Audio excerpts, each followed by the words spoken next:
Mother's वाक online classes में आप सभी का स्वागत है। जैसा कि आप लोगों को कक्षा 6 में पाठ 6 मौर्य वंश समाप्त कर दिया गया है और हम एक नए पाठ के साथ चल रहे हैं, जिस पाठ का नाम है गुप्त साम्राज्य या भारतीय इतिहास का स्वर्ण युग। इस गुप्त साम्राज्य को भारतीय इतिहास का स्वर्ण युग के नाम से भी जाना जाता है। इसमें हम आप लोगों को प्रस्तावना, चंद्रगुप्त प्रथम, समुद्रगुप्त के बारे में अध्ययन करा दिए थे। आज हम चंद्रगुप्त विक्रमादित्य के शासन के बारे में आप लोगों को अवगत कराएंगे, जिसे सभी बच्चे बुक के माध्यम से भी इसे समझने और जानने का प्रयास करेंगे। तो ये जो चंद्रगुप्त विक्रमादित्य हैं, इनका शासन काल 375 ईस्वी से 414 ईस्वी तक था। समुद्रगुप्त के पश्चात उनका पुत्र चंद्रगुप्त द्वितीय सिंहासन पर बैठा, उसे विक्रमादित्य भी कहा जाता था। इनका जो नाम था चंद्रगुप्त द्वितीय था, लेकिन इनको सिंहासन में बैठने के बाद इन्हें विक्रमादित्य के नाम से भी जाना जाता था। उदयगिरि, मथुरा, सांची, मेहरौली आदि के अनेक अभिलेखों से विक्रमादित्य की उपलब्धियों की जानकारी मिलती है। कहाँ से मिलती है?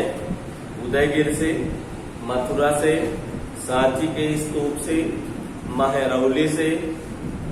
ये सब क्या है? ये स्तूप है, उस समय स्तूप।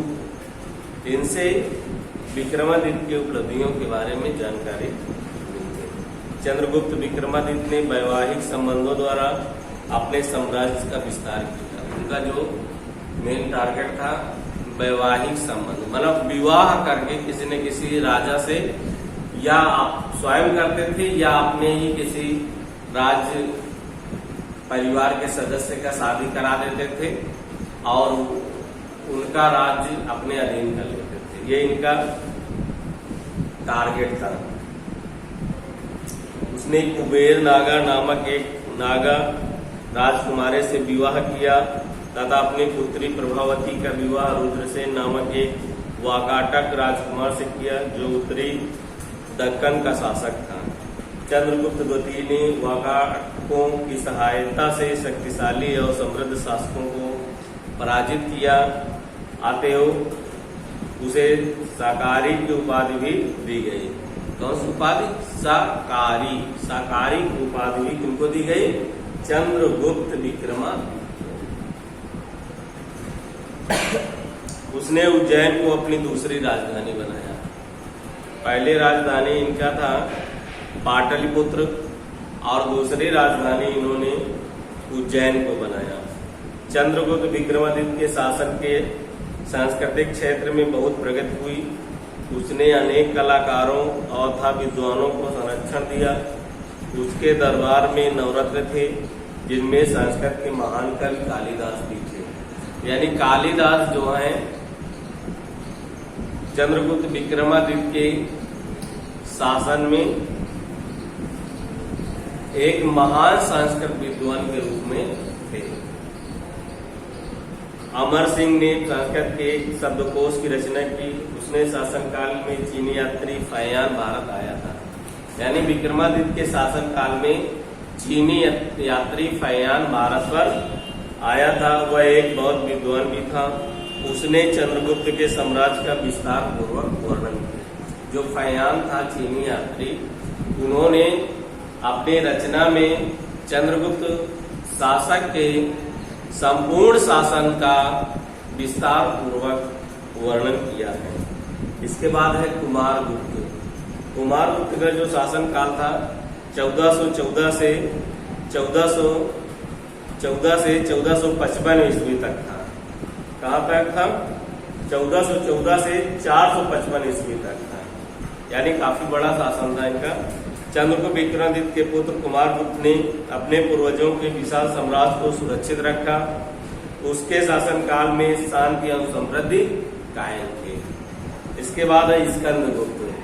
स्कंदगुप्त का शासन है 455 से 467 ईस्वी तक। स्कंदगुप्त के शासनकाल में मध्य एशिया के हूण नामक घुमक्कड़ जाति ने भारत पर अनेक आक्रमण किए, किंतु स्कंदगुप्त ने उन्हें हरा दिया। यानी स्कंदगुप्त भी महान योद्धा पराक्रमी राजा था, जिसने हूणों के कई आक्रमण को ध्वस्त कर दिया और उनको।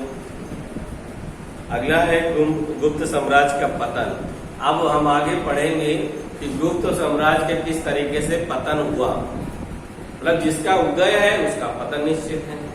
जन्म मरण है और लाभ हानि, उदय पतन, ये सब एक दूसरे के पूरक होते हैं।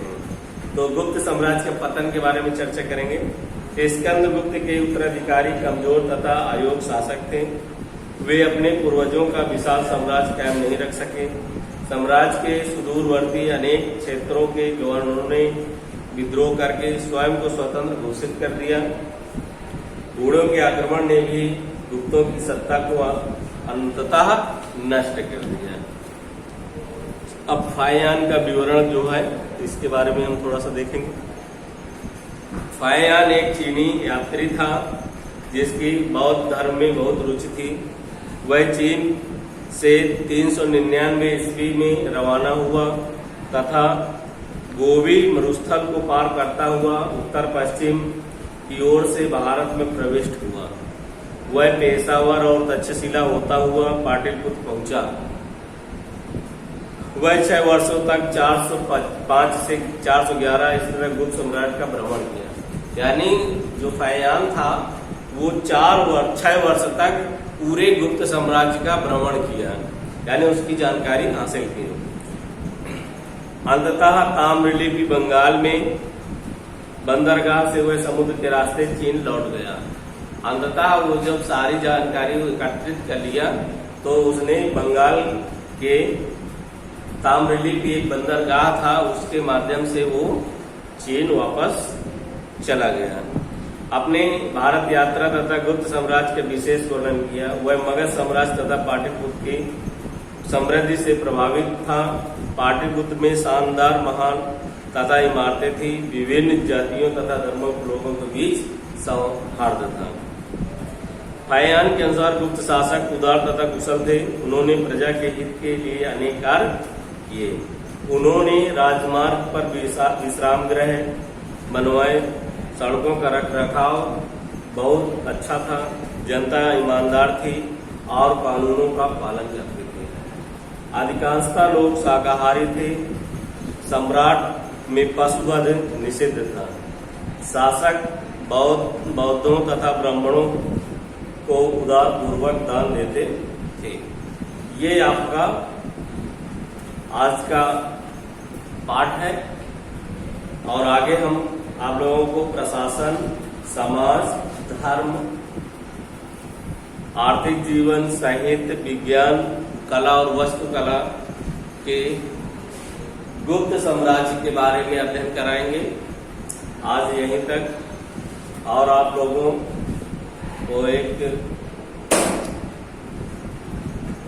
महत्वपूर्ण जानकारी है कि आप लोगों को अर्धवार्षिक परीक्षाएं बहुत जल्द संचालित होंगी, जिन्हें सभी बच्चे अर्धवार्षिक का जो भी सिलेबस है उसे याद करते रहें कि आने वाले एग्जाम में किसी भी बच्चे को किसी तरीके की कोई समस्या न हो। धन्यवाद।